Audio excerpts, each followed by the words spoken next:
धीमहि धियो यो नः प्रचोदयात्।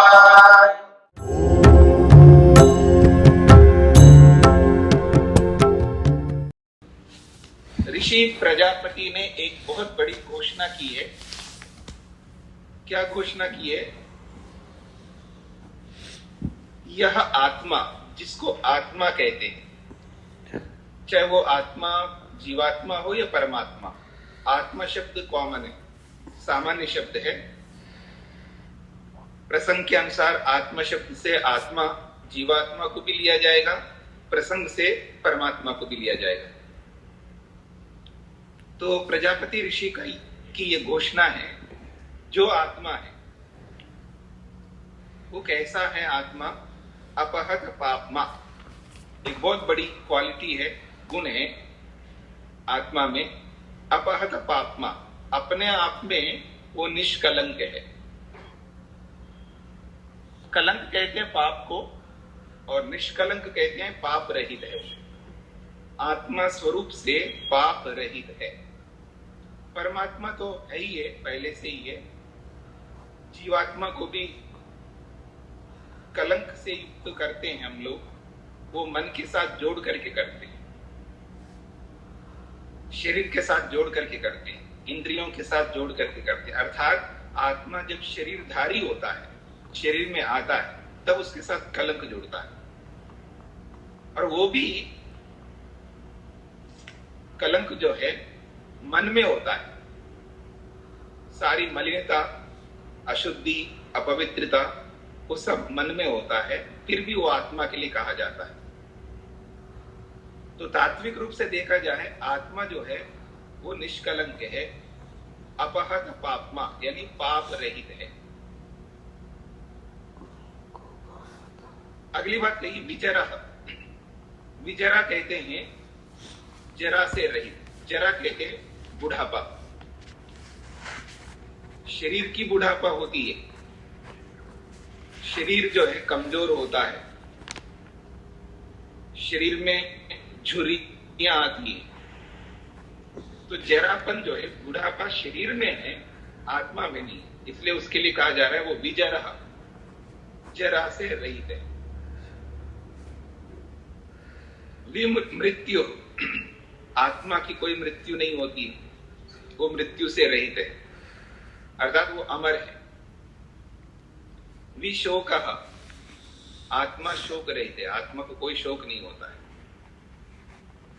जिगित्सा कहते हैं भूख को, और आत्मा को कोई भूख नहीं लगती है, इसलिए वो कहा विजिगित्सा, आत्मा को किसी प्रकार की कोई भूख नहीं। और अपिपासा, पिपासा कहते हैं प्यास को, आत्मा को कोई प्यास नहीं लगती है।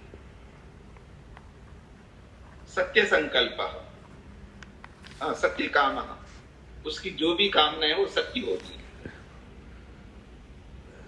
आत्मा की जो कामना है वो सत्य होती है, यथार्थ कामना करता है आत्मा, इसलिए उसके संकल्प भी सत्य होते हैं, उसकी प्रतिज्ञाएं, उसके व्रत भी सत्य होते हैं।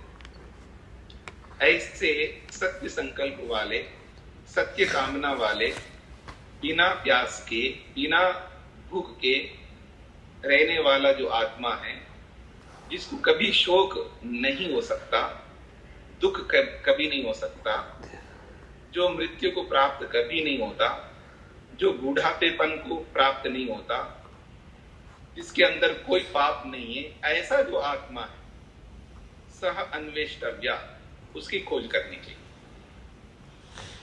वो कौन है? और खोज करके सविजिज्ञासितव्या, उसको जानना भी चाहिए। खोज करना और जानना, पहले ढूंढिए कि कहां पर है वो आत्मा, पहले खोज करो आत्मा कहां होता है, उसको समझ लो, फिर उसको जान लो। तो अन्वेष्टव्य विजिज्ञासितव्य, खोज करके जानो। उसे होगा क्या, क्या करना है हमको जान करके, क्यों खोजना है? तो कहा जा रहा है स सर्वान च लोकान आपनोति, वो जो आत्मा है वो सभी लोगों को प्राप्त कर सकता है यदि उसको जान लिया जाए। उसकी खोज करके उसको समझ लिया जाए तो सर्वान लोकान आपनोति, सभी लोगों को प्राप्त कर सकता है जो उसको प्राप्त करना चाहिए। सर्वांचा कामान, और जितनी भी कामना है उन सबको पूर्ण कर सकता है। देखिए, शरीर में रहते समय जो हमारी कामनाएं होती है वो अलग प्रकार की होती है, जिसको हम कह सकें, जिसको बोलते हैं ना तुच्छ कामना। आप देखिए कि कोई पैसे की कामना कर सकता है, कोई गाड़ी की कामना, कोई मकान की कामना, कोई किसी की जो जिसकी जैसी आवश्यकता है और जिसका जैसा ज्ञान है। ये तो वही वाली बात है, बहुत बड़ी चीज को वो पा सकता हो लेकिन छोटी मोटी चीज को वो अपना लेता है। इसको समझने के लिए जो उदाहरण दिए जाते हैं ना दुनिया में, आप कहानियों में, पिक्चरों में जरूर देख सकते हैं। किसी को वर दिया जाता है, वर दिया जाता है तो उसको समझ में नहीं आता है, तो उस वर को वो छोटी छोटी इच्छाओं को पूरा करने के लिए उसमें वो सारे वर को नष्ट कर देता है, समाप्त कर देता है। अच्छा, चलो देखते हैं ये सच है या नहीं जो मेरे को वर मिला है। एक काम करते हैं, मेरे को अच्छा भोजन मिले। और वर का क्या फायदा उठा रहे हो, मतलब क्या वर को वो किस रूप में यूज कर रहा है। मतलब उसकी कामना देखिएगा, मांगना है तो उसको ये नहीं समझ में आ रहा है कि बड़ी चीज मांगो, वो भोजन मांग लिया। हाँ सही बात है, मेरे को जैसा भोजन चाहो वैसा मिल गया, एक व्रत को पूरा कर लिया भोजन में। फिर कहता है अच्छा मेरे पास ऐसे कपड़े नहीं है, मेरे को ऐसे कपड़े मिलना चाहिए, कपड़ों की कामना कर लिया। ऐसी छोटी छोटी बातों को पूरा करता है और व्रत को समाप्त कर देता। तो ऐसी हमारी कामनाएं।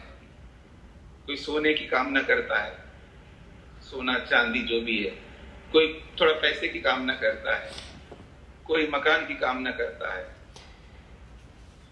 कोई गाड़ी की कामना कर लेगा। मतलब छोटी छोटी तुच्छ कामनाओं को पूरा करके जो उसको अपॉर्चुनिटी मिली, मतलब उसको जो अवसर मिला है उसका लाभ नहीं उठा पाया।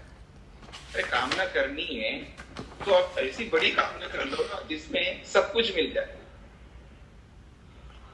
उसकी बुद्धि देखिए कि कितना छोटी सी बुद्धि है। यानी आदमी को जब कुछ ऐसा मिल जाता है अचानक तो उसको यूज करना नहीं आता है। मतलब किसी ने पैसा देखा ही नहीं हो, उसको 1 करोड़ रुपए दे दो, यूज नहीं कर सकता। आपको अच्छी तरह समझ में आएगा जब हरियाणा के दिल्ली के साथ लगे जितने भी गांव थे, एनसीआर होने के कारण से सब दिल्ली के अंतर्गत आ गए। तो सारी जमीनें जो है ना उनकी कीमती, उनका जो कीमत है वो बहुत बढ़ गया, बहुत पैसा आ गया। अब वो पैसा कभी देखा नहीं इस तरह का। उन्होंने क्या कर दिया, मकान तो बना लिया, बाकी सारा जो भी पैसा है ना वो सब समाप्त कर दिया। अब मकान तो है, बाकी उसके पास और कुछ नहीं। ऐसे बहुत सारे लोग ऐसे किए। उसको कैसे यूज करना है, फ्यूचर के लिए, भविष्य के लिए कैसे उसको संभाल के रखना है, कब क्या काम आएगा नहीं समझ पाए। और बस आज देखो उनके पास मकान तो है, बाकी और कुछ नहीं, जैसे तैसे वो जीवन बिता रहे होता है, ऐसा दिखता है। तो अचानक किसी को बहुत बड़ी चीज मिलती है तो उसका यूज करना नहीं आता है। किसी चीज को प्राप्त करना, उसके लिए योग्यता चाहिए। इसलिए प्राचीन काल में हर कोई व्यक्ति हर किसी वस्तु का यूज नहीं कर सकता था, प्रयोग नहीं कर सकता। उसको लगता था कि ये हमारे लिए क्या चाहिए। आप देखिएगा, एक तो श्री रामचंद्र, मर्यादा पुरुषोत्तम श्री रामचंद्र, क्या करनी थी उनके, मतलब राजा थे, उसके पास विमान नहीं। और आप देखिएगा किसके पास नहीं है विमान, किसके पास नहीं का मतलब है, और जितने भी सेलिब्रिटीज हैं या जितने भी ये बड़े अधिक पैसे वाले हैं या पॉलिटिशियंस हैं, सबके पास अपने अपने विमान है। ये विमान क्या है, उनके एयरलाइंस है ना। किसी हम लोग गए थे कहीं एक जगह पर, तो मतलब किसी को बोल रहे थे, मैं नाम नहीं लूंगा, शेखर जी भी सब जानते हैं, तो उन्होंने कहा कि जी मैं एयरलाइन शुरू कर रहा हूं, मैं एयरलाइन शुरू कर रहा हूं। अच्छी बात है। हम कहीं बैठे थे विदेश में, तो उन्होंने कहा बिल्कुल मेरे बगल वाले को बोल रहे हैं, मैं सुन रहा हूं कि मैं एयरलाइन शुरू कर रहा हूं। यानी कोई भी एयरलाइन शुरू कर सकता है, कोई भी प्लेन खरीद सकता है, सबके पास इतने साधन हो गए। साधनों का होना और उनका प्रयोग करना बहुत ही अंतर है। तो आज व्यक्ति के पास अगर साधन है तो उसका सदुपयोग कौन कितना करता है, मैटर करता है। मतलब हर किसी के पास टीवी है, हर किसी के पास मोबाइल है, हर किसी के पास सब कुछ है, पर इन सबका कितना यूज हो रहा है और कितना मिस यूज हो रहा है। इसलिए पहले के लोग साधन ऐसे नहीं रखते थे, क्योंकि ये स्वाभाविक बात है, जैसे जैसे साधन बढ़ते व्यक्ति के अंदर वैसा वैसा आलस्य बढ़ता है, प्रमाद बढ़ता है। और जब आलस्य बढ़ता है, प्रमाद बढ़ता है, तो जो कर्तव्य कर्म है उसमें ढिलाई आ जाती है, फिर वो कर्तव्य कर्मों को नहीं कर पाता है, मतलब फ्री स्टाइल में चलता है, समय इधर उधर की चीजों में, व्यर्थ चीजों में लगा देता है, फिर वो आदमी भटकता रहता है, अपने लक्ष्य तक पहुंच नहीं पाएगा। इसलिए पहले के जमाने में बहुत कम साधनों का प्रयोग करते थे, और योग में अपरिग्रह का पालन बहुत विशेष रूप से कम साधनों को रखना, जिसके बिना काम नहीं चल सकता बस उतना ही रखना, जिसके बिना काम चल सकता है तो फिर उसका यूज नहीं करते। और तपस्या का एक बहुत बड़ा साधन है, क्योंकि साधन का होना तपस्या का कम होना होता है, यानी जितने ज्यादा साधन बढ़ते हैं उतनी कम तपस्या होगी हमारी। पहले पैदल कितना घूमते थे, आपने भी घूमा होगा, हमने भी बहुत घूमा, कई कई किलोमीटर पैदल जाते थे, और आज 1 किलोमीटर भी नहीं जा सकते। 1 किलोमीटर जाने के लिए भी गाड़ी निकलेगी। बच्चों को ऐसे भेजते थे स्कूल, अपने पैदल जाते थे, पैदल आते थे। जमाना बदल गया, स्वीकार करता हूं। आज के जमाने के हिसाब से चलना ये कोई गलत नहीं है, लेकिन इतना अधिक साधन भी ना हो जिससे हम कमजोर बन जाए। फिर तपस्या नहीं होगी तो आगे वो मेहनत नहीं कर सकता। तो इसलिए कहा जाता है कि व्यक्ति को उतना ही प्रयोग में लाना है जिससे उसकी तपस्या में बाधा ना आए और उसके जीवन में प्रमाद ना आए। और आलस्य प्रमाद इतने बड़े शत्रु है, ये दोनों आदमी के लिए डुबाते, बहुत हानिकारक है आलस्य और प्रमाद। और आलस्य जो है व्यक्ति को पुरुषार्थहीन कर देता है, और प्रमाद जो है अहंकार उत्पन्न कराता है। अहंकार जो है वो प्रमाद के कारण से होता है। व्यक्ति को लगता है कि मैं पैसे वाला हूं, तो उसके अंदर जो है अहंकार उत्पन्न हो जाएगा, तो प्रमाद करने लगता है। तो प्रमाद से अहंकार और अहंकार से फिर प्रमाद। और जैसे ही व्यक्ति के पास साधन बढ़ता है तो आलस, कर लूंगा ना, थोड़ा रुक जाओ, चलते हैं ना, अभी तो टाइम है। तो ऐसे करते करते समय निकल जाएगा, मुश्किल हो जाएगा। और पहले साधनों की कमी थी, तो बहुत पहले व्यक्ति सावधान होकर के निकलता था। पूछना है समय पर, और समय, आज हमारे पास समय तो उतना ही है, पर साधन ज्यादा हो गए। उन साधनों के कारण से वो आलस्य धीरे धीरे व्यक्ति के जीवन में आ जाता है। फिर उस आलस्य से जो कर्तव्य कर्म जितने करने चाहिए वो कम होते जाते हैं। तो ये निश्चित बात है, जितने अधिक साधनों का व्यक्ति प्रयोग करता है उतना ही कमजोर होता है। शारीरिक रूप से भी कमजोर होता है और मानसिक रूप से भी कमजोर होता है। वाचनिक रूप से तो ठीक है, चलता है, कोई ज्यादा बोलने वाला होगा, कोई कम बोलने वाला होगा, इतना ही अंतर आएगा। लेकिन शारीरिक रूप से बहुत कमजोर हो जाता है अधिक से अधिक साधनों का प्रयोग करने पर, और उससे तपस्या जब नहीं होगी तो वो जो धर्म है, विशेष धर्म, वो नहीं कर पाता। क्योंकि विशेष धर्म करने के लिए व्यक्ति को तप बहुत करना पड़ता है। सामान्य तो करता ही रहता है व्यक्ति, तपस्या कौन नहीं करता है, पर वो विशेष धर्म के लिए नहीं करता, विशेष उपलब्धि के लिए नहीं करता। या तो पैसे के लिए तपस्या करता है, मकान के लिए तपस्या करता है, गाड़ियों के लिए तपस्या करता है, कपड़ों के लिए तपस्या करता है, ठीक है ना। तो ऐसी चीजों के लिए तो बहुत तप करेगा व्यक्ति, पर मुक्ति के लिए, मोक्ष के लिए, स्वर्ग के लिए जो उसको तप करना चाहिए वो बिल्कुल नहीं कर पाएगा। उसके लिए तो यूजलेस लगता है उसको, वो क्योंकि वो दिखता नहीं है ना। मतलब पैसे के लिए तप करता है तो दिख जाता है, तपस्या करके पैसा कमाता है तो पैसे दिखता है, सामने आ जाता है, कपड़े सामने आ जाते हैं, मकान काम सामने आ जाएगा, गाड़ियां सामने आ जाएगी, उसके लिए तप करके वो कर लेता है, प्राप्त कर लेता है, मतलब जोड़ तोड़ कर लेगा, जिस किसी भी रीति से उन चीजों को पा लेगा। लेकिन मुक्ति के लिए तप करना हो, मोक्ष के लिए तप करना है, वो नहीं कर पाएगा, क्योंकि वो फल एकदम दिखता नहीं, वो लंबे काल के बाद में दिखेगा।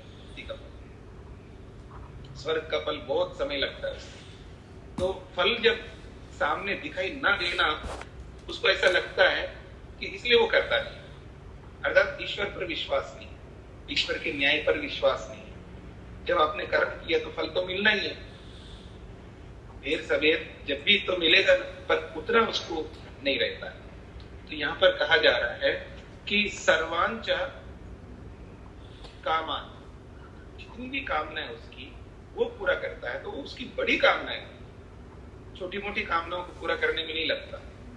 सांसारिक व्यक्ति तो छोटी मोटी कामना में अपने जीवन को इतिश्री कर देता है, समाप्त कर देता है, और मुक्तात्मा जो है वो कामनाओं को पूरा करता है। वो कभी सोच भी नहीं सकते हम शरीर में रह, मतलब सूर्य के नाभि में जाकर के देखना, शरीर में रह करके देख नहीं सकते, सोच भी नहीं सकते। मतलब एक सूर्य तक पहुंचना, चंद्रमा तक पहुंचना, किसी भी नक्षत्र तक पहुंचना, एक गैलेक्सी तक पहुंचना, उससे अगली गैलेक्सी तक पहुंचना, सोच भी नहीं सकते। इस धरती के बारे में हमें पता है, दूसरी धरती के बारे में आज तक पता ही नहीं। कोई ऐसी धरती भी होगी जहां पर भी प्राणी होंगे, जहां पर भी मनुष्य होंगे, वो लोग भी क्या कर रहे होंगे हमें पता नहीं। तो पूरी सृष्टि में भ्रमण कर सकता है मुक्ता, उसकी जो भी कामना है, क्योंकि कामना कभी समाप्त नहीं होती है, क्योंकि सत्य कामना है, और उससे उसको सुख मिलता है, आनंद मिलता है, और उस आनंद लेने के लिए वो कुछ भी कर सकता है। पाप तो करेगा नहीं, पाप तो नहीं करेगा, बस उसको संकल्प मात्र करना है, और संकल्प मात्र से वहां पहुंच जाता है। पहुंचाने का काम ईश्वर करता है, वो सेतु का काम करता है ईश्वर, ले जाने का काम करता है ईश्वर। यही मुक्ति का बेनिफिट। कुछ भी आपको चाहिए सब ईश्वर कराता है। ईश्वर हमारे लिए सर्वेंट की तरह है वहां पर मुक्ति। मैंने सोचा बस वो ले गए, सूर्य में जाना चाहता हूं तुरंत लेके गए, इस तरह है। इसलिए सारी कामनाओं की पूर्ति वो मुक्तात्मा ही कर सकता है, और बड़ी बड़ी कामना है। और सर्वांग लोकान आपनोति का मतलब है सारे लोगों को प्राप्त होता है, पृथ्वी लोक हो, अंतरिक्ष लोक हो, द्युलोक हो, इस सौर मंडल का हो या किसी और सौर मंडल का हो, कहीं भी किसी भी जगह पर वो जा सकता है। ये सभी लोगों को प्राप्त करने का अभिप्राय। अगर ऐसा कोई चाहता है, ऐसी चाह रखता है, तो उसको मैं ये सब सिखा सकता हूं, आत्मा के बारे में, आत्मा क्या है उसके बारे में सिखा सकता हूं। ये घोषणा प्रजापति ऋषि ने की है कि अगर किसी को आत्मा को समझना हो, इसी स्वरूप वाला आत्मा है, वो मेरे पास आकर के सीख सकता है। ऐसी घोषणा प्रजापति ने की है। अब इस घोषणा को सुनते हैं, कहते हैं तद्हा उभये देवासुरा अनुबुधिरे तेह ऊचु हंत तम आत्मानम अनु इच्छाम यम आत्मानम अन्विष्य सर्वान् च लोकान आपनोति सर्वान् च कामान् इति। इंद्रः एव देवानाम् अभि प्रव्राज विरोचनः असुराणाम् तौ असंविदानौ एव समित्पानि प्रजापति सकाशम आजन्मति। तो कहते हैं तदहा उभये देवासुरा। इस घोषणा को सुना है दो प्रकार के समुदाय के लोग, एक तो देवों का समुदाय विद्वानों का, और एक असुर। असुर कहते हैं अपने जीवन को ही सामने रखते, दूसरे के जीवन को सामने नहीं रख सकते, वो असुर कहलाता है। असुर कहते हैं प्राणों, जो अपने प्राणों को ही पुष्ट करने में लगे रहते, दूसरा जाए भाड़ में, मोटी भाषा। मतलब दूसरे को सुख मिलता है नहीं मिलता है मेरे को परवाह नहीं, बस मेरे को सुख मिलना चाहिए। दूसरे को रोटी मिले ना मिले मेरे को मिलना चाहिए, दूसरे को मकान मिले ना मिले मेरे को मिलना चाहिए। जो अपने जीवन को सामने रख करके चलते हैं उनको असुर कहते हैं, और मोटी भाषा में राक्षस भी कह देते हैं। तो देव और असुर दोनों अलग अलग समुदाय के लोग हैं, अर्थात पढ़े लिखे वर्ग है, जो भी अच्छे स्कॉलर्स होते हैं, पढ़े लिखे लोग होते हैं, एजुकेटेड पीपल जिसको आप कह सकते हैं, वो उनका एक समुदाय है। और वो एक समुदाय है जो ऐसे रहते हैं जो पढ़ना लिखना उनको भाता नहीं है, बस ऐसे जैसे जी रहे होते हैं, वो है असुर। यहाँ पर तो कहा जा रहा है उभये देवासुरा, तो दो समुदाय के लोग हैं, देव और असुर। अनुबुबुधिरे, इस बात को उन्होंने जाना, प्रजापति की उस घोषणा को उन्होंने जान लिया, समझ लिया। उन लोगों ने आपस में विचार किया, कहा हंता, बड़ा सौभाग्य की बात है, बहुत बड़े सौभाग्य की बात है, हंता आश्चर्य की बात है, ये बहुत बड़ा अच्छा अवसर मिल रहा है हम लोगों को कि तम आत्मान अन्विच्छामा, उस आत्मा को जानने का हमें एक शुभ अवसर मिल रहा है, तो उस आत्मा को हम जानना चाहेंगे, उसकी इच्छा करते हैं, उसको जानते हैं कि आखिर वो कौन है ऐसा आत्मा जो निष्कलंक है, पाप रहित है, और जिसको कभी मृत्यु नहीं होती है, जो बूढ़ा नहीं होता है, जो हमेशा एक जैसे रहता है, सत्य संकल्प वाला है, सत्य कामना वाला है। तो जो भी पीछे पहले श्लोक में बताया, उन सब गुणों से युक्त जो आत्मा है, तो तम आत्मानम अन्विच्छाम, उस आत्मा को हम जानेंगे, अवश्य जानेंगे। यम आत्मानम अन्विष्या, और जिस आत्मा को जान करके खोज करके सर्वांच लोकान आपनोति, और सारे लोगों को हम प्राप्त कर सकते, किसी भी लोक में जा सकते हैं, सर्वांच कामानिति, और सारी कामनाओं को पूरा कर सकते हैं। ऐसा उन लोगों ने, देवता लोगों ने और असुर लोगों ने ये विचार किया परस्पर। और विचार करके देवताओं में से एक समझदार व्यक्ति इस विद्या को सीखने के लिए भेजते हैं। तो इंद्र एषः देवानाम अभिप्रव्राज, तो कहते हैं देवताओं में एक इंद्र था जो बहुत समझदार था। उन्होंने विचार किया, भाई हमारे समुदाय में ये योगी व्यक्ति सबसे, इसको भेजना चाहिए, ये सीख करके आ जाए वो उस विद्या को, बाद में फिर हम सबको सिखाएगा। उसने इंद्र को चुना है और इंद्र को भेज दिया। फिर विरोचन असुराना, जो असुर लोग थे, उन्होंने भी सोचा है हमारे असुरों में, हम सब में ये समझदार ज्यादा लगता है, तो उसने, उन लोगों ने ये विचार करके विरोचन को सिलेक्ट किया। तो असुरों में से एक व्यक्ति विरोचन है उसका नाम, उसको सिलेक्ट किया है, और देवताओं में से एक इंद्र है उसको सिलेक्ट किया है, और दोनों को सिलेक्ट करके दोनों अपने अपने समुदाय वालों ने उनको भेज दिया प्रजापति के पास। तो असंविधानम, असंविधान, संविधान का अर्थ होता है जानना, और असंविधान का अर्थ होता है ना जानना। तो असंविधान, वो दो व्यक्ति एक दूसरे को जानते नहीं कौन है। यानी देव व्यक्ति इंद्र व्यक्ति विरोचन को नहीं जानता, विरोचन इंद्र को नहीं जानता। अपने अपने समुदाय में से भेजा, जैसे आज हम अपने बच्चों को आईआईटी में भेज देते हैं, एम्स में भेज देते हैं, बड़े अच्छे कॉलेज में, जहां भी बहुत अच्छी यूनिवर्सिटी में भेज देते हैं। हमको क्या पता कौन आ रहा है वहां पर, ना उसको पता है ना हमें पता है। जब हम पहुंच जाएंगे एक जगह तब पता लगेगा वो कौन है मैं कौन। तो ऐसे ही ये दोनों लोग अपने अपने समुदाय से विदा लेकर के उस विद्या को पाने के लिए वहां से प्रस्थान हो गए। तो कहा जा रहा है तो असंविधानो एवं, वो एक दूसरे को नहीं पहचानते और समित पाणी और समिधा हाथ में लेकर के प्रजापति ही सकाशम, प्रजापति नामक ऋषि के पास आजगमतु, वो पहुंच गए उस शिक्षा को ग्रहण करने के लिए। तो अब कहा जा रहा है तौहा 32 वर्षाणि ब्रह्मचर्यम ऊषतु। तौहा प्रजापति ही उवाच किम इच्छन्तौ आवस्तम इति।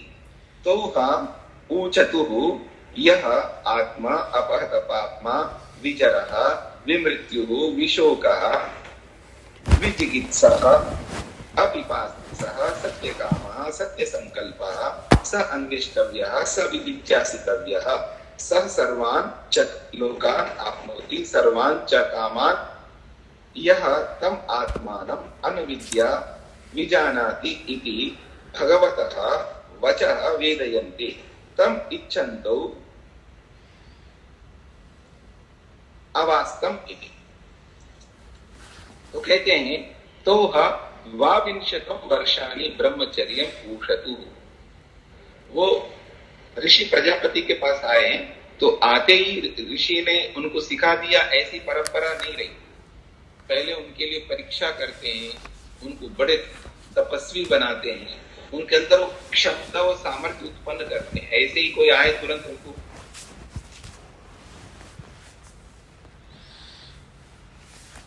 उस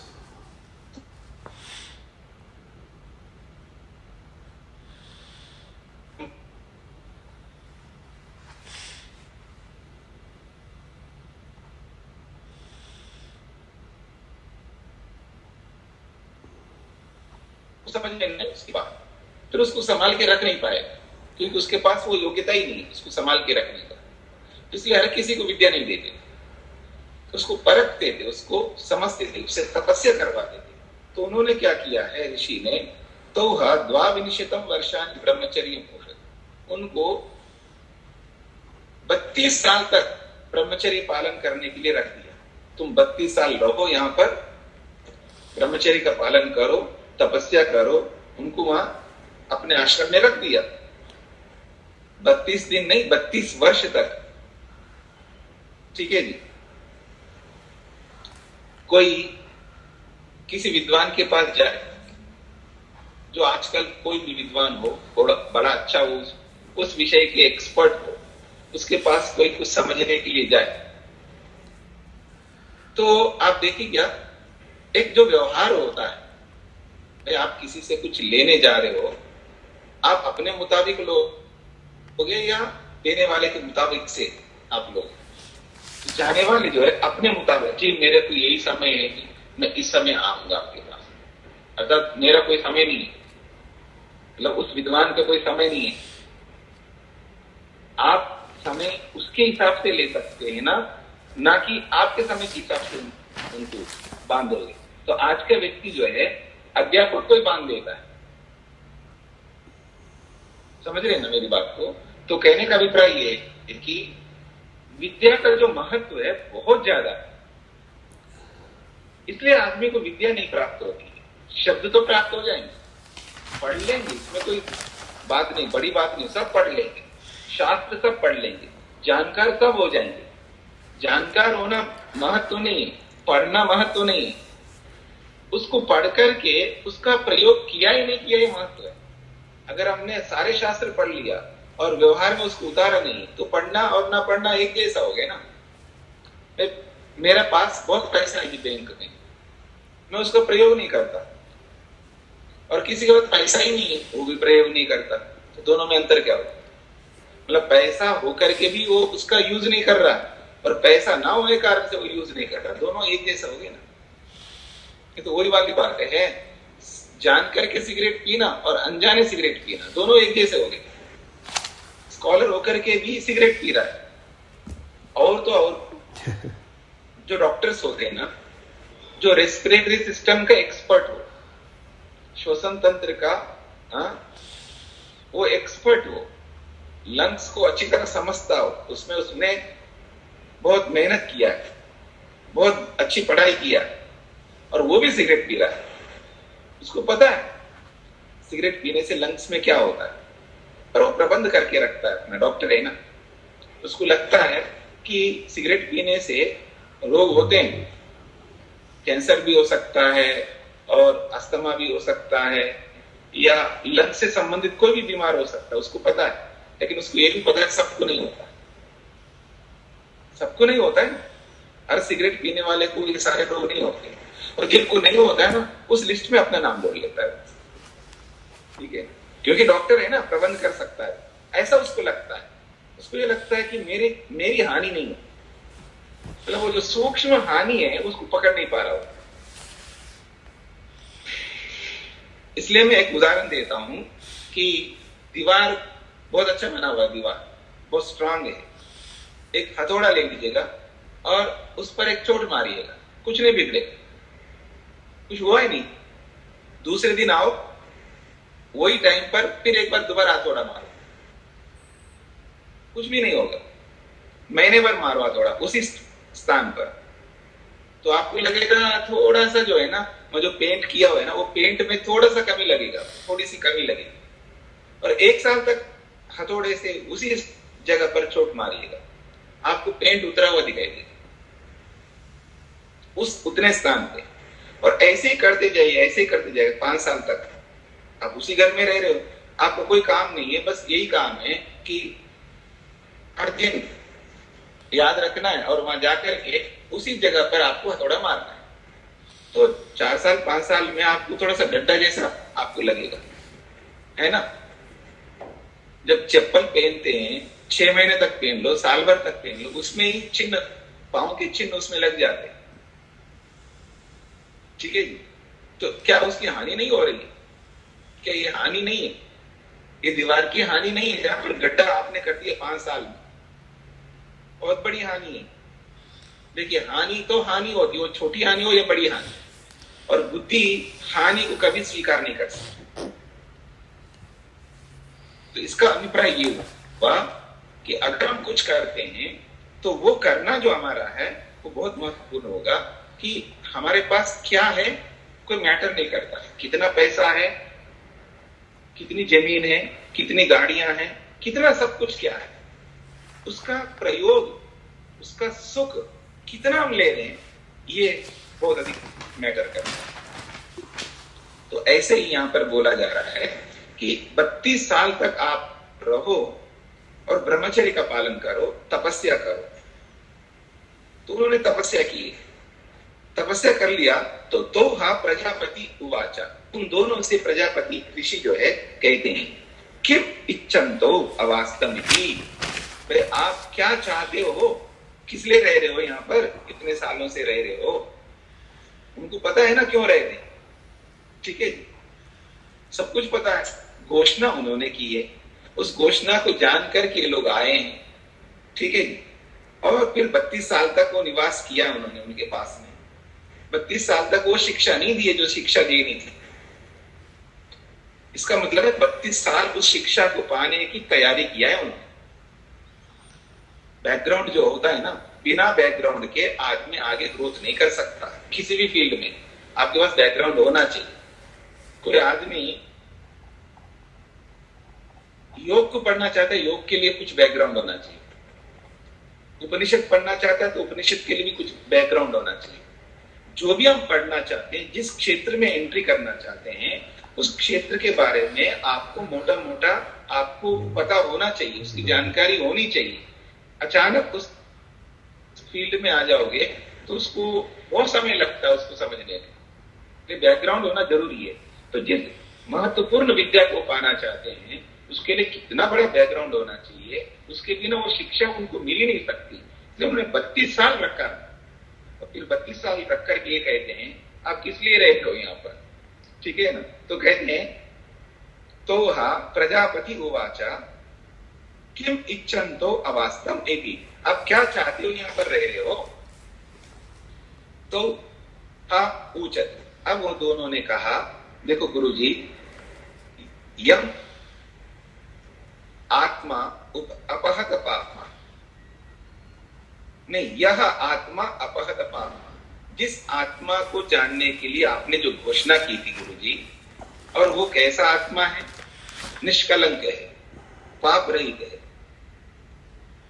बुढ़ापे से रहित है, मृत्यु से रहित है, शोक से रहित है और भूख और प्यास से रहित है, सत्य संकल्प वाला है, सत्य कामना वाला है, उसकी खोज करना चाहिए, उसको जानना चाहिए और उसको खोज करके जान करके सभी कामनाओं को सभी लोगों को प्राप्त कर सकता है, ऐसा आपने बोला है।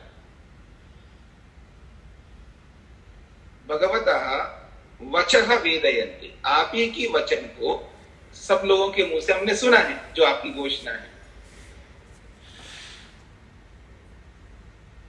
तम इच्छन्तो अवास्तव, उसी आत्मा को जानने के लिए हम लोग यहाँ पर रहे हैं 32 साल तक। गुरुजी कोई कम नहीं है 32 साल, उसी आत्मा को जानने के लिए जिस आत्मा की चर्चा आपने की है और आपने जो घोषणा की है, उस घोषणा को भगवतः वचा, आपका जो वचन है, वेदयन्ते, हमने सुना है, सब लोगों से भी सुना है।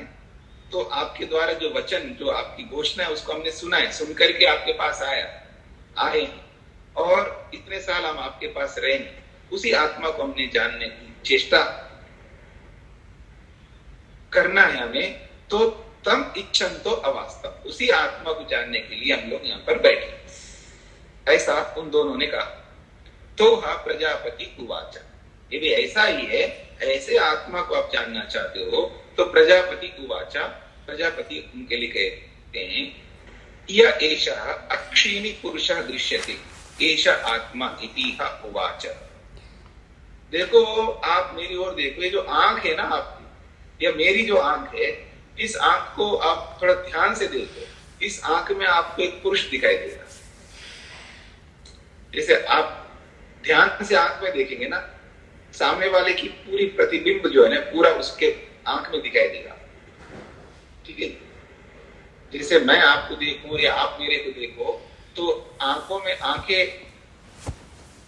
को एकाग्र करके आप देखेंगे तो एक पूरी जो चेहरा जो है हमारा जो भी है उस आंख में दिखाई देगा।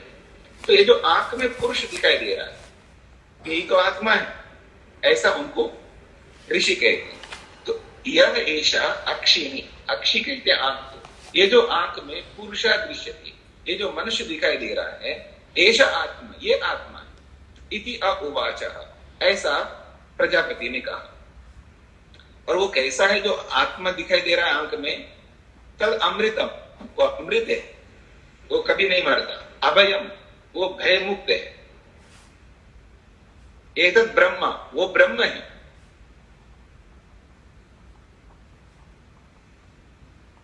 अतः यह अयम भगवः अप्सु परिख्यायते, यह च अयम आदर्शे कथम एषा इति एषा उ एव एषु सर्वेषु एतेषु परिख्यायेत, परिख्यायते इति ह उवाच। तो कहते हैं जो आंख में आत्मा दिखाई दे रहा है, या पुरुष दिखाई दे रहा है, यही आत्मा है और वो अमृत है, वो अभय है, वो ब्रह्म है। तो यो अयम भगवः, फिर वो दोनों लोगों ने कहा है, ये गुरु जी ये बताइए, अपसु परिख्यायते, आंख में तो दिख रहा है, जब हम कहीं पानी ठहरा हुआ हो, पानी में हलचल नहीं हो रही हो और वहां आप खड़े होकर के पानी में देखो तो पानी में भी आपकी परीक्षा ही दिखाई देगी। तो कह रहे हैं यह अयम भगवः, यह जो ये गुरु जी अपसु, अपसु का मतलब पानी, पानी में जो परिख्याए थे, ये जो प्रतिबिंब दिखाई दे रहा है, यह च अयम आदर्श है। आदर्श कहते दर्पण, मिरर। और जब हम मिरर के सामने खड़े होते हैं वहां पर भी दिखाई देता है हमारे, जो पूरा हम जैसे होते वैसे दिखाई देता है। तो कहे कथम ऐसा, ये कौन है? ये वही पुरुष है क्या, इसको आप कहना चाह रहे हो? ये आंख में जो दिख रहा है वही पानी में दिख रहा है, जो आंख में पानी में दिख रहा है वही दर्पण में दिख रहा है। तो वो वही आत्मा है, जिस आत्मा की बात आप कर रहे हो, ये कोई और अलग है। इसलिए कह रहे हैं कथम ऐसा इति एषा उ एव एषु सर्वेषु एतेषु परिख्यायते। और यही आत्मा ऐसे ही जो भी ट्रांसपेरेंट चीज जो भी दिखाई देगा आपको, कोई ग्लास हो, कोई जैसे स्टील के जो आपके पास में पात्र होते हैं एकदम साफ सुथरे होते हैं, नए होते हैं, उसमें भी आप अपना चेहरा देख सकते हैं। या कोई ऐसा भी कोई पदार्थ, वो अलग अलग चीजें होती है, तो उस प्रकार के जितने भी दिखेंगे उन सब में आपकी परिछाया या आपका प्रतिबिंब दिखाई देता है। इति अउवाचा, ऐसा उन्होंने कहा है, यानी प्रजापति ने कहा। तो अब प्रश्न ये है कि ये जो पानी में या दर्पण में जो दिखाई दे रहा है, आखिर यही पुरुष है? इसी को पुरुष कहते हैं क्या? तो उनका यही पुरुष है। अब 32 साल रह करके बस यही बताना था, 32 साल मेहनत करो, पुरुषार्थ करो, फिर उनको ये बताना ये जो पानी में दिखाई दे रहा है यही तो आत्मा है। बात तो बहुत कठोर सा लगेगा आपको, मतलब इतना मेहनत करके आपने जो 2 मिनट में, 1 मिनट में ये बात बता सकते हो, उसके लिए हमारे से 32 साल मेहनत पुरुषार्थ करवाया है, फिर जाकर के बता रहे।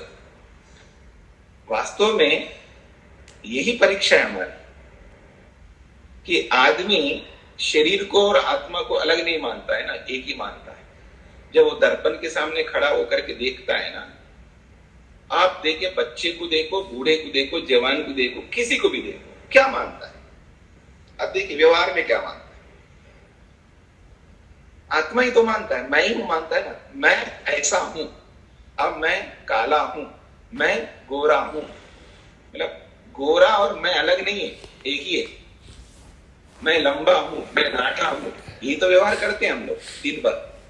मैं ऐसा हूं, मैं वैसा हूं, मतलब शरीर को और आत्मा को अलग नहीं मानते, एक ही तो मानते।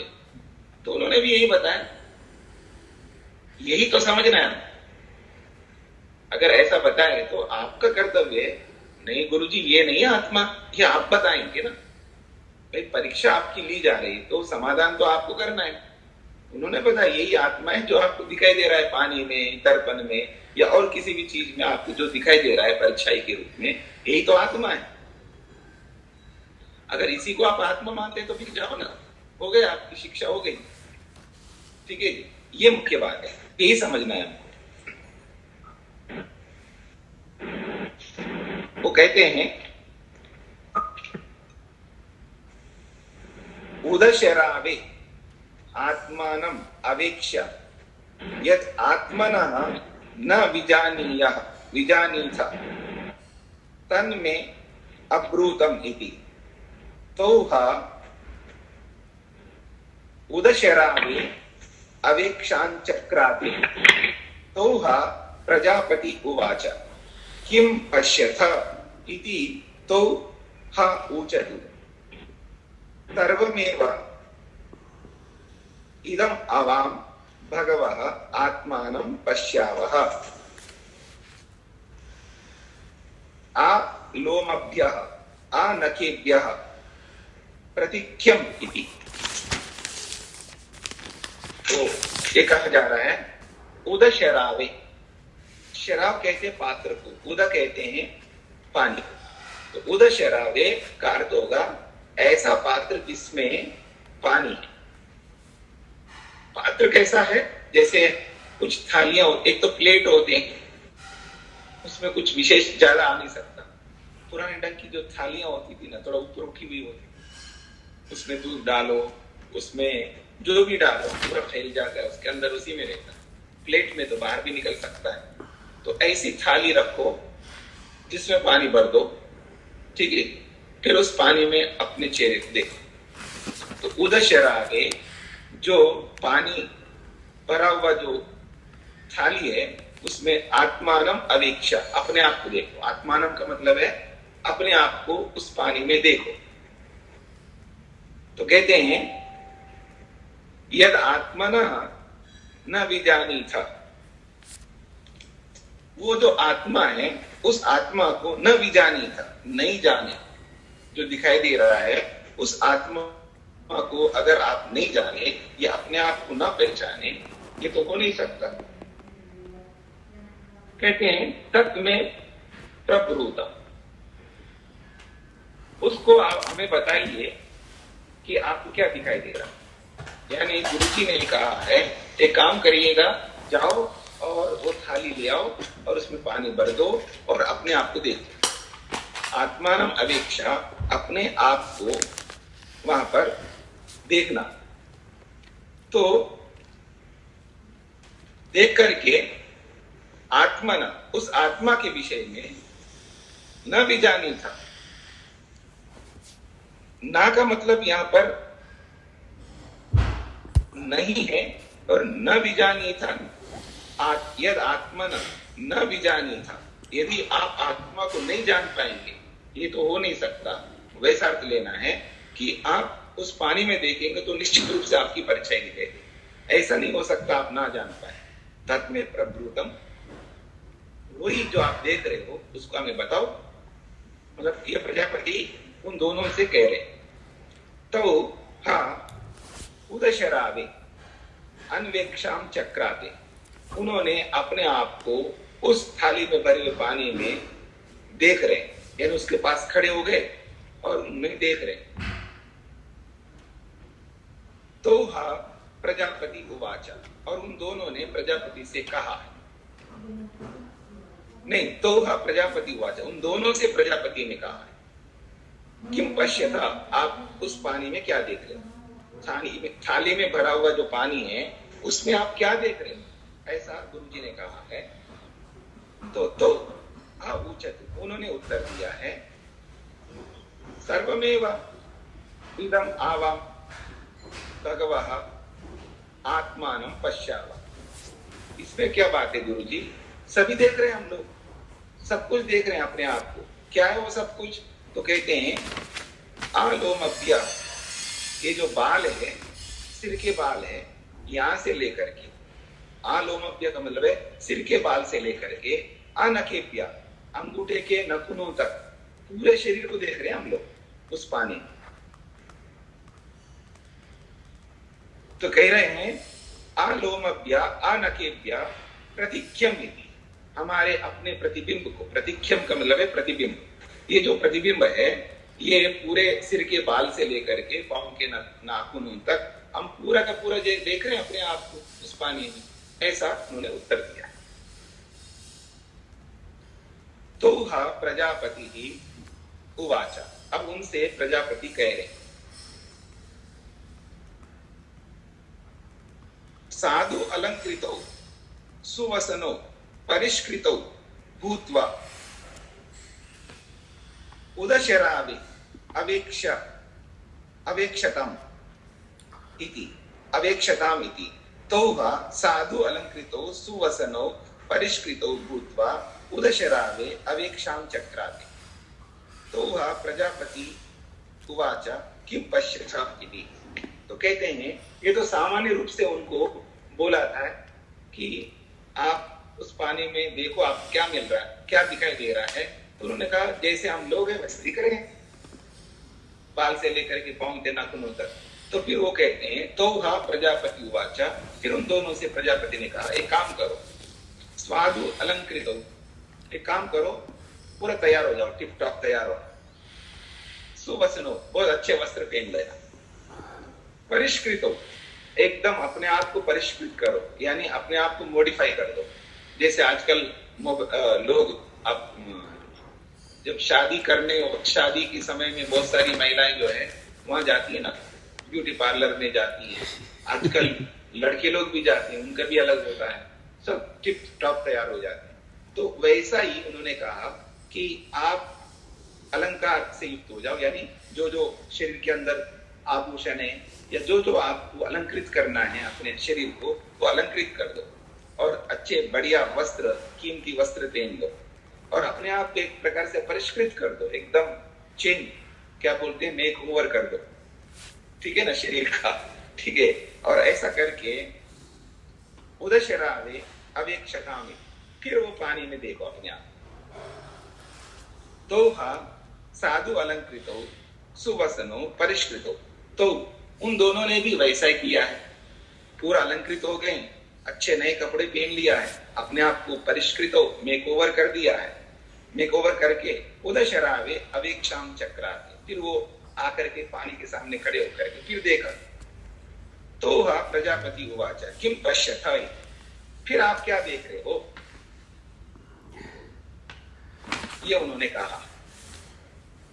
तो उत्तर दे रहे हैं, तो ऊचतु यथा एव इदम आवाम भगवः साधु अलंकृतौ सुवसनो परिष्कृतौ स्व, कहते हैं तो ऊचतु, उन दोनों ने उत्तर दिया है, यथा एव इदम आवाम भगवः, जैसा कि हम लोग हैं, जिस तरह का अलंकृत होकर के हम आए हैं, नए वस्त्र पहने हुए हैं, अपने आप को परिष्कृत किया है, मेकओवर किया है, एवमेव इमो भगवः साधु अलंकृतो सुवसनो परिष्कृतो इति एषः आत्मा। तो जैसे हम लोग परिष्कृत होकर के, जैसे जैसे वस्त्र, जैसे जैसे जो भी हमने मेकअप करके आए, तो वही दिखाई देगा ना, उससे तो अलग तो दिखाई नहीं देगा। जैसे हम लोग हैं वैसे दिखाई दे रहे हम लोग इस पानी में, ऐसा वो उत्तर देते हैं। तो कहते हैं ऐसा आत्मा, यही तो आत्मा है। और गुरु जी कह रहे हैं इसी को आत्मा कहते हैं।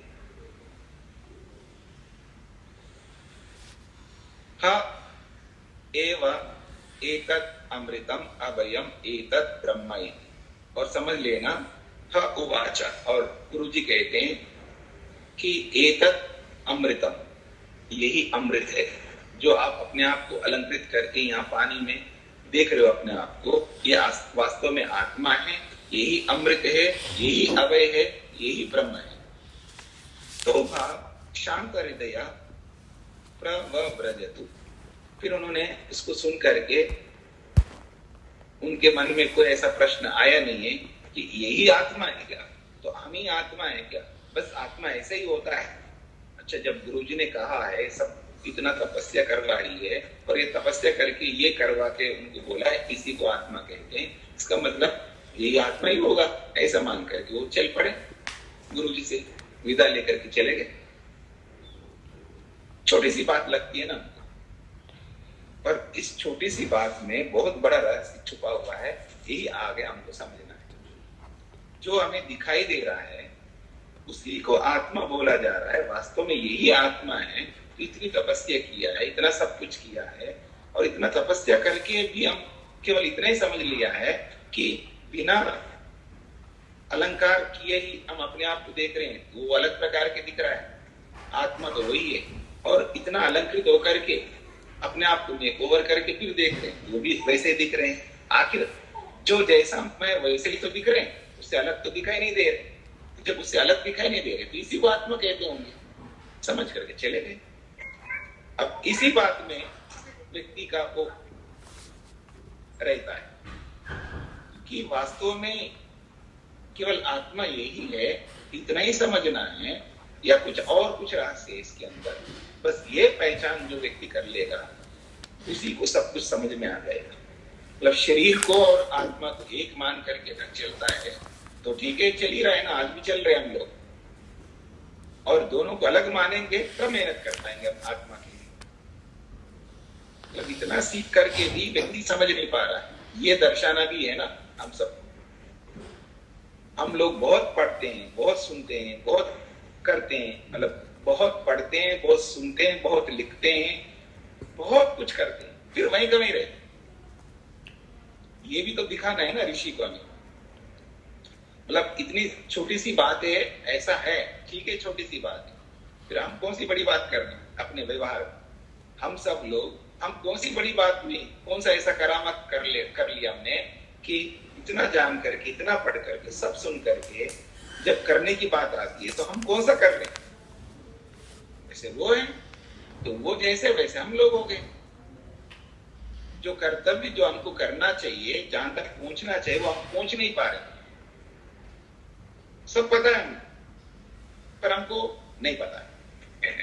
सब पता है लेकिन हमें नहीं पता है। मतलब दिख रहा है, ये तो वही वाली बात है, देखते भी नहीं देख रहे, सुनते हुए भी नहीं सुन रहे, वो वाली स्थिति। तो ये गूढ़ रहस्य है। इस रहस्य को हम जब तक व्यवहार में नहीं उतारेंगे तब तक बस शब्दों में रहते रहेंगे। देख तो लिया ना हम क्या है, बस हम जैसे वैसे हैं, ऐसा मान करके चल पड़ेगी। देखो इतना साल मेहनत करके भी वही कमी रह गई। मतलब ये तो साधारण सी बात है, जो आपको दिख रहा है तो यही तो आत्मा है। अगर यही आत्मा है तो ठीक है। क्या इतना पता नहीं था कि इतने साल रह करके भी वो ये बोलने से उनको समझ में नहीं आया और चले गए? ऐसा हमको लग सकता है ना। ये तो छोटी सी बात है, 2 मिनट की बात को इतना लंबा चौड़ा 1 घंटा हमने बिता दिया इसको समझने के लिए। ठीक है, छोटी सी बात है, पर वो छोटी सी बात ही तो समझ में नहीं आती है ना। वो छोटी सी बात ही समझ में नहीं आती है जब दर्पण के सामने खड़े होते हैं कि चुर्रियां पड़ रही है शरीर में, तो आत्मा में चुर्रियां पड़ रही है, शरीर में नहीं पड़ रही। कितना परेशान होता है। शरीर को, आत्मा को अलग देख ही नहीं पा रहा, वो एक ही मान पा रहा है। और वही उन्होंने दर्शन करा है और उन्होंने स्वीकार कर लिया। स्वीकार कर लिया तो जाओ भाई। तो यथार्थ जब बताया जाता है तो आदमी को समझ में नहीं आता है, वो ऊपर ऊपर ही रहता है, ऐसा समझना चाहिए। बाकी किसी कुछ पूछना हो तो पूछ सकते हैं आपने से। स्वामी जी, मेरा एक प्रश्न है जी। आप शनिवार एक प्रश्न किया गया था कि जब मुक्ति की तरफ आत्मा जाती है तो उसके साथ 18 तत्व जो है नहीं जाते, वो नष्ट हो जाते हैं। लेकिन एक बार आपसे ही सुना था कि वो 18 तत्व ईश्वर के सानिध्य में रहते हैं। तो ये दोनों कंफ्यूज कर रहे हैं मुझे। नहीं, ईश्वर के सानिध्य में रहते का मतलब 18 तत्व समाप्त नहीं होंगे, ऐसा? हाँ। नहीं, ऐसा तो मैं नहीं कह सकता हूँ ना।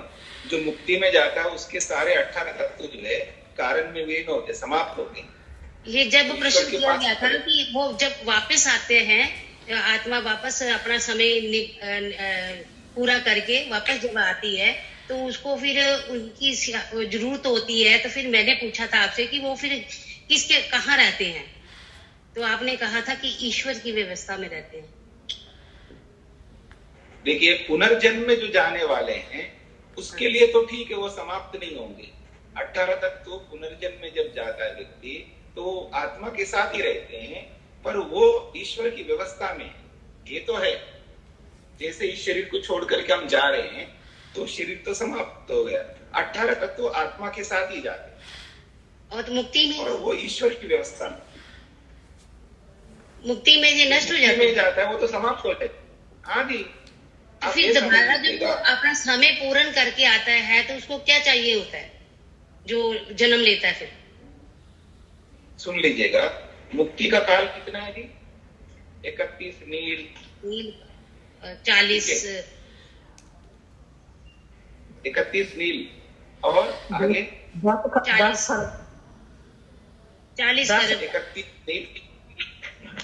खरब 31 नील 10 नील 10 और 40 अरब। हाँ, 31 नील 10 खरब 40 अरब वर्ष तक मुक्ति में रहता है। तो जब मुक्ति से लौटेगा तो कितने सृष्टियां बनी, कितनी सृष्टियां समाप्त हो गई। तो उसका जो सूक्ष्म शरीर है वो पहले वाले कैसे रह सकता है? फिर उसको जब ये सृष्टि समाप्त होगी, पहले समझ लीजिएगा, ये जो सृष्टि है, जब ये सृष्टि समाप्त होगी तो सृष्टि समाप्त होने का मतलब क्या है? जो जो बना हुआ पदार्थ है, जो जो वस्तु बनी है, वो सब समाप्त हो जाएंगे।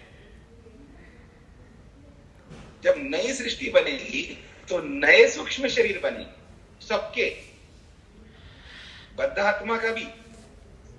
अच्छा, जब तक सृष्टि बनी रहती है, जब तक सृष्टि बनी रहती है, इस सृष्टि काल में जितनी बार मरता है और जितने बार पैदा होता है, सूक्ष्म शरीर वही रहता है, क्योंकि सृष्टि तो समाप्त नहीं हुई।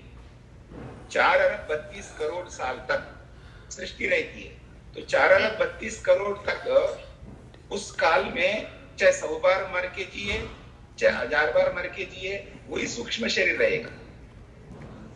जब सृष्टि समाप्त होगी तो पूरा का पूरा सूक्ष्म शरीर जिसका भी सब नष्ट हो जाएंगे, बद्धात्मा का, सबका। और जब नई सृष्टि बनेगी तो नया सूक्ष्म शरीर बनकर बना के देगा। और मुक्तात्मा का तो प्रश्न ही नहीं। और जब मुक्ति पूरा करके जब आएगा, उदाहरण के लिए आज कोई मुक्ति में जा रहा है, आज, हाँ जी, अब जब वो 31 मील 10 खरब 40 अरब वर्ष पूरे हो जाएंगे तो आएगा, तो आज के दिन आएगा ना। जब आएगा तो पूरा पीरियड समाप्त करके आज का दिन आएगा। तो आज सृष्टि है, तो इस सृष्टि में फिर उनको नया सूक्ष्म शरीर बना करके दे देगा। ठीक है, धन्यवाद जी। प्रणाम गुरु जी। मैं आपसे एक सवाल उसी संदर्भ में एक सवाल मैं पूछना चाहता हूँ जो बहन जी पूछ रही थी कि अगर सृष्टि खत्म हो गई और सारा सूक्ष्म शरीर भी नष्ट हो गया तो संस्कारों का क्या होता है? वो कहाँ से, उससे तो आप नहीं हट सकते ना, वो तो आपके साथ ही आएंगे, वापस आएंगे तो। हाँ जी, तो जब सृष्टि समाप्त होती तो सूक्ष्म शरीर भी समाप्त होता है, तो मन भी समाप्त हो गए, तो मन में रहने वाले सारे संस्कार, सारी अविद्या, सब न मन ही नहीं तो कुछ नहीं रहेंगे। तो ईश्वर के नॉलेज में है ना। तो फिर आपके कर्मों का क्या होगा? जो आपने कर्म किए थे उसका तो फल मिलेगा जी। देखिए, कर्म तो जब आपने किए तभी नष्ट हो गया। अच्छा। कर्म जैसे अभी आपने जिसको आपने किसी को हेल्प किया है, शरीर से एक कर्म किया है, वो तो उसी समय समाप्त होता है ना। पर उस कर्म का एक अदृष्ट बनता है, सूक्ष्म, जो संस्कार के रूप में होता है, उसको कर्म संस्कार कहते हैं जी। वो मन में बना रहता है, इसका नाम है अदृष्ट कहते हैं, जो फल देने वाला जी। वो भी जब नष्ट हो जाता है तो उस ईश्वर के ज्ञान में तो है ना डाटा। अच्छा, ये वाली बात होगी। ईश्वर तो नष्ट नहीं होता है, और ईश्वर की बुद्धि भी हमेशा बनी रहती है, ईश्वर का ज्ञान बना रहता है, ईश्वर के ज्ञान में सब है पहले से। तो जब नई सृष्टि बनाएगा, नया सूक्ष्म शरीर देगा, तो सारा का सारा जो है आपको वापस कर देगा। ठीक, थैंक यू, धन्यवाद स्वामी जी। स्वामी जी, जैसे ही आपने बताया 31 मील 10 खरब 40 अरब, तो इसका ये भी कह सकते हैं ना कि 36,000 बार सृष्टि बनी और 36,000 बार सृष्टि प्रलय हुआ। हाँ, बिल्कुल कह सकते। हाँ जी, ठीक है। नमस्ते जी स्वामी जी, धन्यवाद। प्रणाम स्वामी जी। तो हाँ जी, तो उसमें आई गेस क्लैरिटी के लिए ये भी होगा ना, मुक्त आत्मा जब आएगी तो उसको भी तो एक मन सूक्ष्म शरीर मिलेगा, एक सामान्य व्यक्ति का मिलेगा। आपसे ऐसा सुना था कि उस एक सामान्य व्यक्ति का जैसा सूक्ष्म शरीर होना चाहिए, उसको लेके फिर वो अपनी दोबारा से जर्नी शुरू करता है, यात्रा शुरू करता है जी।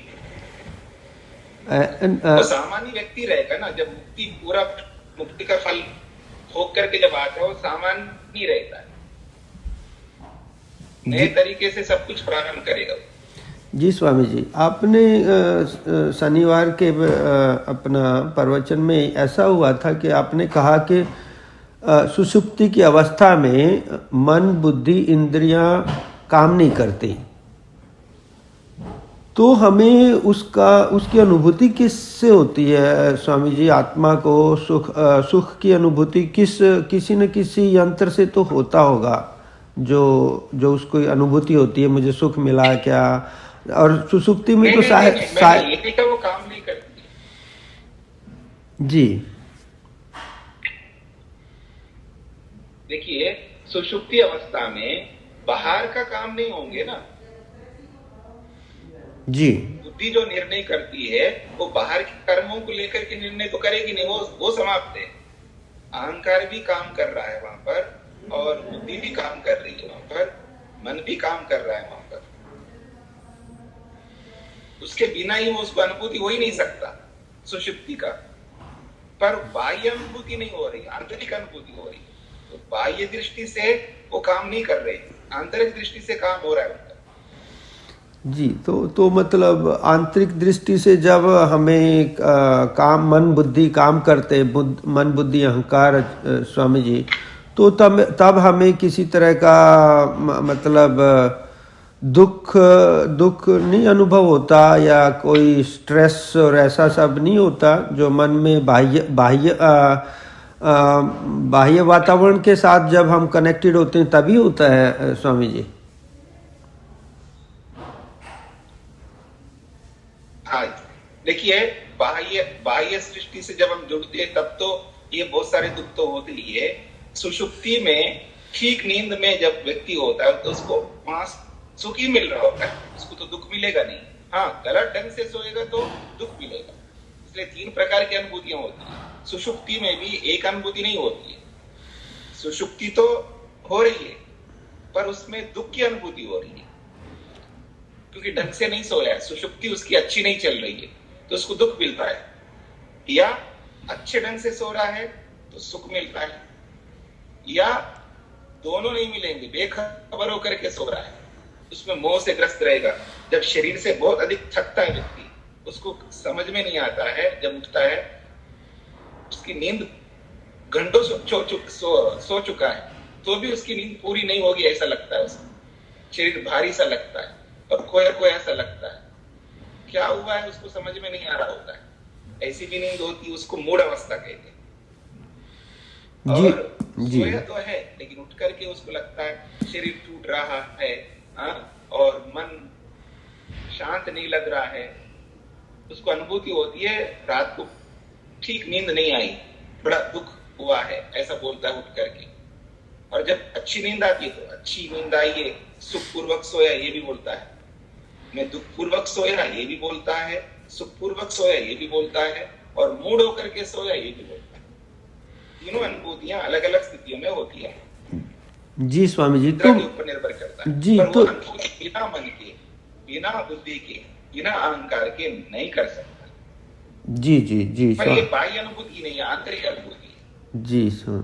तो स्वामी जी जब ग्राड यंत्र है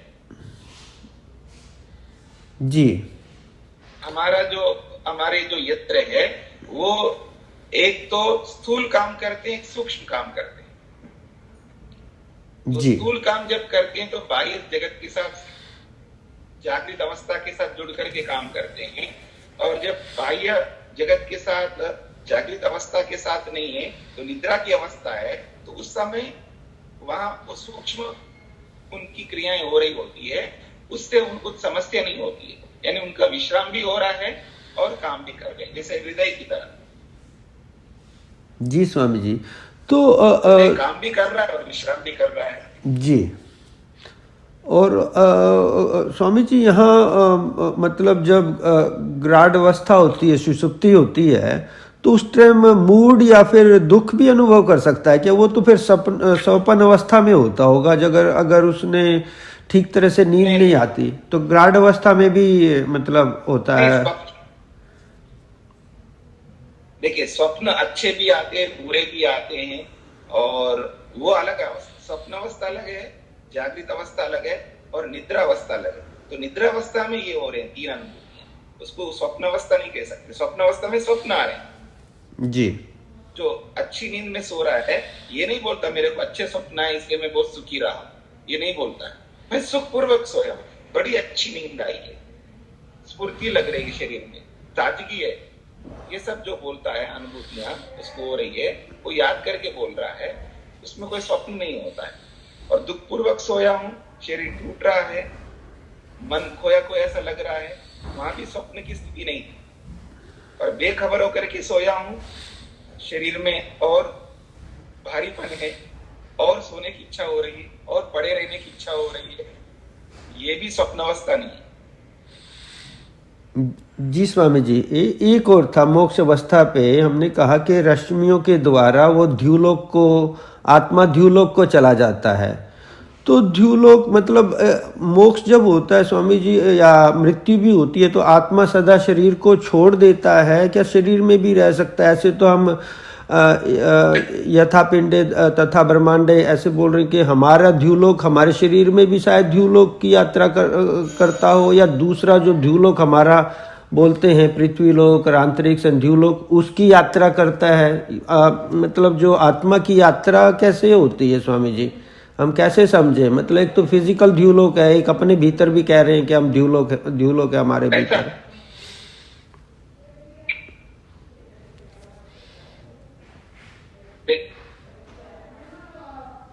ऐसा है कि जब शरीर छोड़ता है मुक्तात्मा मुक्ति में जाने के लिए, तो शरीर में नहीं रहेगा, शरीर को छोड़ करके जाएगा। शरीर में रहने का कोई अर्थ नहीं होता। यही बंधन से छूटने के लिए तो मेहनत किया, तो फिर क्यों बंधन में रहेगा? वो मुक्ति में जाएगा। ये केवल एक प्रकार बताया कि मुक्ति में जाएगा, तो कैसे, तो किसी रूप में भी तो परमात्मा ले जाएगा ना। तो ले जाने का एक जरिया बताया है कि रश्मियों के माध्यम से जाता है, तो रश्मि प्रकाश का द्योतक है, ज्ञान का द्योतक है, इसलिए उसके थ्रू द्युलोक को जा रहा है। तो यानी प्रकाश लोक को जा रहा है, यह ज्ञान लोक को जा रहा है, यह ज्ञान से परिपूर्ण हो रहा है, बस यही बताना मुख्य होता है। जी जी जी स्वामी जी, बट मृत्यु के बाद भी या मोक्ष के बाद भी आत्मा तो कहीं भी रह सकता है ना स्वामी जी? उस शरीर मतलब किसी भी कहीं पे भी, कहीं स्पेस में है, किसी के शरीर में कुछ जी, तो जिस व्यक्ति के शरीर में पहले था वहां नहीं रहेगा मृत्यु के बाद या इवन मोक्ष के बाद?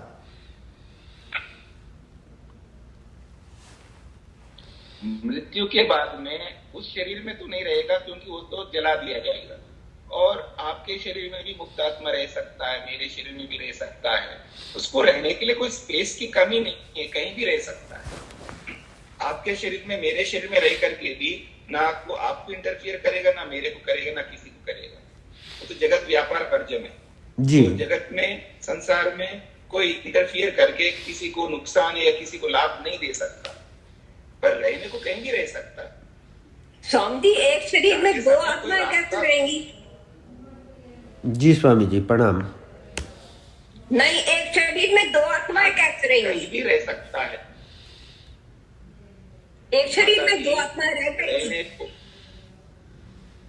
पहले समझ लीजिएगा जी।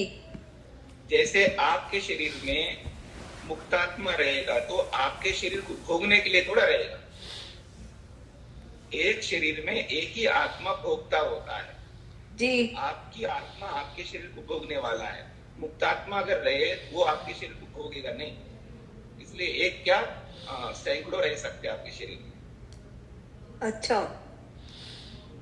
हाँ जी, धन्यवाद। वो कहीं भी रह सकता है, उसको रहने का स्पेस चाहिए। जो मनुष्य हो, वो पहाड़ हो, चाहे नदी हो, चाहे कोई भी जगह, कहीं भी रह सकता है ना, उसको कोई समस्या नहीं रहने की, और कहीं भी रह करके मुक्ति का सुख लेता रहे जी। ठीक है स्वामी। तो ओम का उच्चारण करते हैं जी। जी।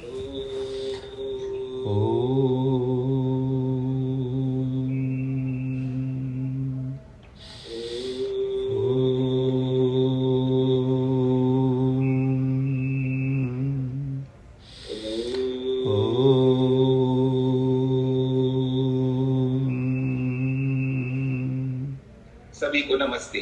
नमस्ते, प्रणाम स्वामी जी। धन्यवाद।